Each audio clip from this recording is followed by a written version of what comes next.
দুর্বিতক্ষ পরিচ্ছদঃ তাভিত্তে অসুর তেনান্য লোকাস্মিন চিত্রাম্পহ মনগো নাশয়ান শত্রু পূর্ব পরিগম অরক্ষিতঃ।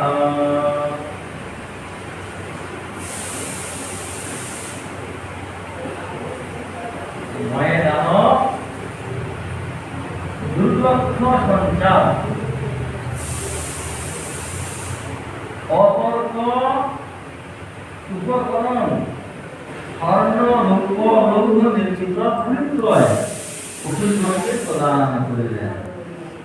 মহামায়া যেমন পাণ্ডবগণকে কি দিয়েছিলেন?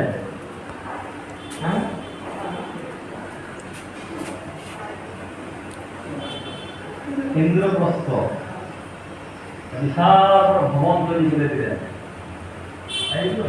বেটা শুধু ঘুরিয়ে যাচ্ছে মাস।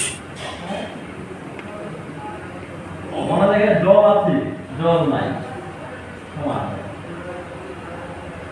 দরজা কোন দিকে আছে কে খুঁজে পাবে? হ্যাঁ, অদ্ভুত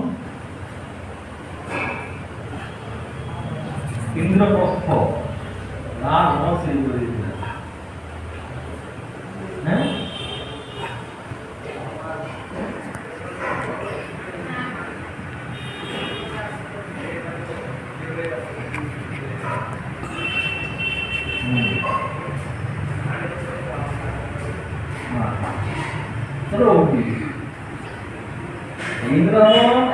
ইন্দ্রপ্রস্থ তৈরি করে গিয়েছিলেন। দুর্যোধন তো ভ্রম হচ্ছে, দাউরা করে আগুন, আমি দাউরা করে আগুন নাই।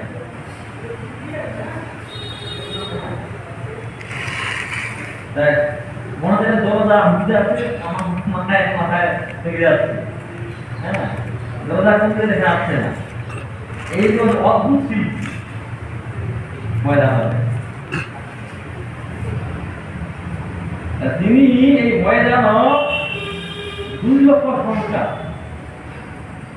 যখন বিমানটা যাবে কেউ দেখতে পাবে না।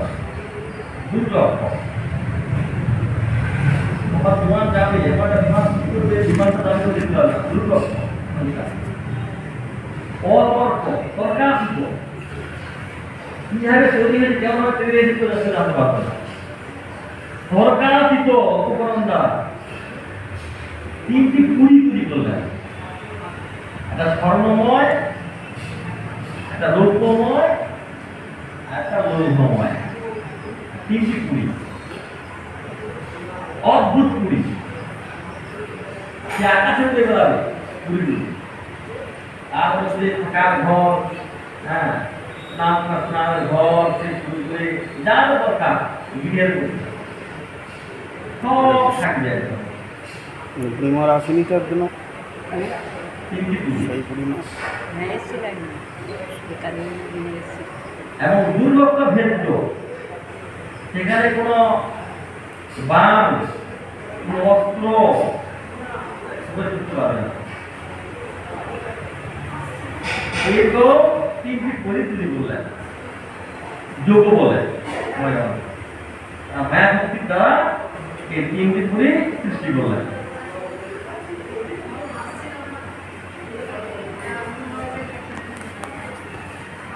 অতর্ক উপকরণ স্বর্ণ রৌপ্য লৌহ নির্মিত পুত্রয় অযোধ্যকে প্রদান করলেন। হে নৃপ, অসুর সেনাপতিগণ ওই সকল পুরী দ্বারা অলক্ষিত থাকিয়া পূর্বে শত্রুতা পূর্বক অধিপতিগণের সহিত দুর্গত্রয় বিনাশ করতে আরম্ভ করলেন। তখন অসুর সেনাপতিগণ সেই তিনটা পুরী আছে, পুরীগুলো প্রবেশ করলেন। সেখান থেকে এই দেবতাগণ আমাদের শত্রু, দেবতাগণকে বিনাশ করতে হলো। চিন্তা করে এই লোকত্রয় এই তিনটা লোকত্রয় বিনাশ করতে শুরু করলেন। আবার দেবতাগণকে আক্রমণ করলেন দেবতাগণকে। ঢাকা চলছে। সেখানে সেই পুরী থেকে তারা বান চালাচ্ছে, অস্ত্র নিক্ষেপ করছে। আর দেবতাগণ তারা অস্ত্র নিক্ষেপ করছে, কিন্তু শুনতে পাচ্ছে না। পুরী থেকে আসছে তারা। আসছি হ্যাঁ বাবু তো এইভাবে অলৌকিক একটা তিনটে পুরী সৃষ্টি করলেন ময়দান।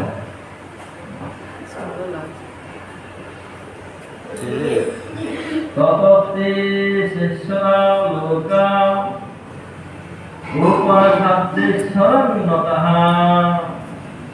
ত্রাহিণ স্তাবকাম দেব বিনষ্টান ত্রিপুরারৈ। অনন্তর অধিপতিগণের সহিত সকল লোক মহাদেব সমীপে গমন পূর্বক উন্নত হইলেন। এটা ছেড়ে দাও গো, দেবতাগণ উপায় লইয়া বেশ সুন্দর হয়েছে দেখতে। দেবতাগণ পরাজিত হয়ে চলে গেলেন কৈলাস মহাদেবের কাছে। দেবাদিদেব মহাদেব অধিপতিগণের সহিত সকল লোক মহাদেব সমীপে গমন পূর্বক মহাদেবের চরণ আশ্রয় করলেন। বলবেন, হে দেব, এই ত্রিপুরবাসী এই ত্রিপুরবাসী অসুরগণ কর্তৃক বিনষ্ট প্রায় তদীয় জনগণকে রক্ষা করুন। আমরা তো আপনারই জন, আপনারই লোক, আমাদেরই রক্ষা করুন, আর কোনো উপায় নেই। মহাদেবের চরণে শরণাগত করেন। অথ অনুগৃহ ভবান মা ভৈষ্ণতি সুরান বিভু শরং ভুনতি সন্ধ্যায় পুরে বস্ত্রং জমুত। অনন্তর ভগবান বিভু রুদ্র ভয় করেন না, ভয় নাই, আমি তো আছি, কি বলছি। ভগবান বিভু রুদ্র ভয় করিও না, দেবদেবকে বলিয়া ধনুতে পাশুপত অস্ত্র সন্ধান পূর্বক ওই সকল পুরীতে নিক্ষেপ করিলেন। শিলে পাশুপত অস্ত্র, পাশুপত অস্ত্র নিক্ষেপ করলেন। দেখুন